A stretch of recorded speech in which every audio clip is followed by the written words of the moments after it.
విజయవాడ ప్రభుత్వ ఆసుపత్రికి రాజ్ కేశిరెడ్డిని తరలించారు సిట్ అధికారులు.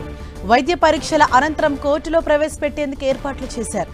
లిక్కర్ స్కామ్ కేసులో 12 గంటల పాటు విచారణ జరిపారు. లిక్కర్ స్కామ్ లింకులపై విభిన్న కోణాల్లో విచారణ జరిపి కీలక ఆధారాలు సేకరించారు.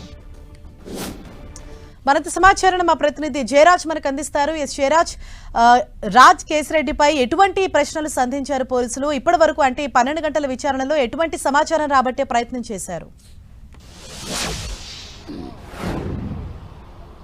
హరీష, మద్యం కుంభకోణంలో కీలక సూత్రధారిగా ఉన్నటువంటి రాజ్ కేశిరెడ్డి దాదాపు 12 గంటల పాటు సిట్ అధికారులు ప్రశ్నించారు.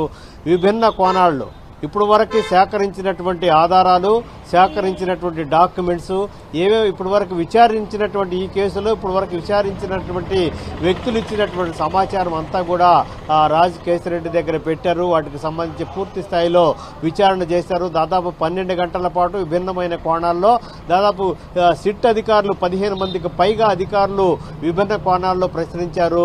మొత్తం మద్యం కుంభకోణానికి సూత్రధారులు ఎవరు, దాని నుంచి వచ్చినటువంటి నగదు ఎక్కడికి వెళ్ళి, ఏ కంపెనీలకి ఎంత మొత్తానికి మొత్తం ఈ కాంట్రాక్ట్ అనేది ఇచ్చారు, ఎవరెవరు ఏ డిస్టిలరీలు ఎవరెవరి పేరు మీద ఉన్నాయి, ఎంత మొత్తం చేతులు మారాయి, ఈ మొత్తం వచ్చినటువంటి మొత్తం ఎవరి ఖాతాలోకి వెళ్ళింది అనేటటువంటి విషయాలన్నీ కూడా పూర్తి స్థాయిలో సమగ్రంగా విచారణ చేపట్టారు. చాలా కీలకమైనటువంటి ఆధారాలని కేశిరెడ్డి సిట్ అధికారులకు ఇచ్చినట్టుగా తెలుస్తోంది.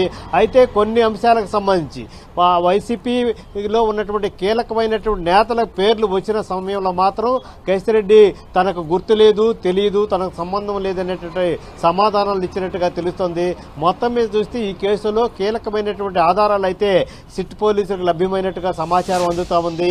కొన్ని అంశాల్లో ఆయన కొన్ని సహకరించలేదు, కొన్ని అంశాలకు సంబంధించి తనకు తెలియదని సమాధానాలు ఇచ్చారు, కొన్ని అంశాల్లో తనకు సంబంధం లేదనేటువంటి సమాధానాలు ఇచ్చినట్టుగా తెలుస్తా ఉంది.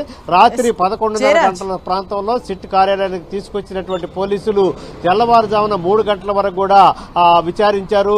తిరిగి 6 గంటల నుంచి కూడా ఇప్పటి వరకు కూడా విచారణ చేపట్టారు. మొత్తం మీద ఒక కీలకమైనటువంటి ఆధారాలు దీంట్లో పోలీసులకు లభ్యమైనట్టుగా తెలుస్తా ఉంది. హరీష, జయరాజ్, అంటే ఈ విచారణలో ఏమన్నా కొత్త పేర్లు తెరపైకి వచ్చాయా? ఏమన్నా దానికి సంబంధించి పోలీసులు ఏమైనా డీటెయిల్స్ చెప్తున్నారా?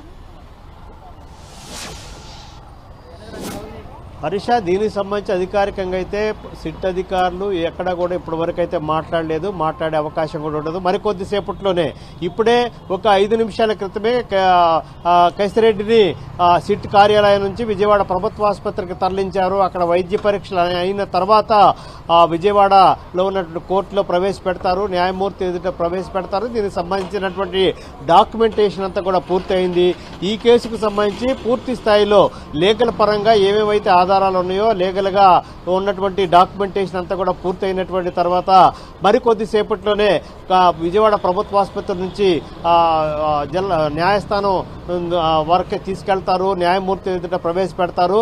అక్కడ మొత్తం వివరాలన్నీ కూడా అక్కడ ప్రవేశపెడతారు.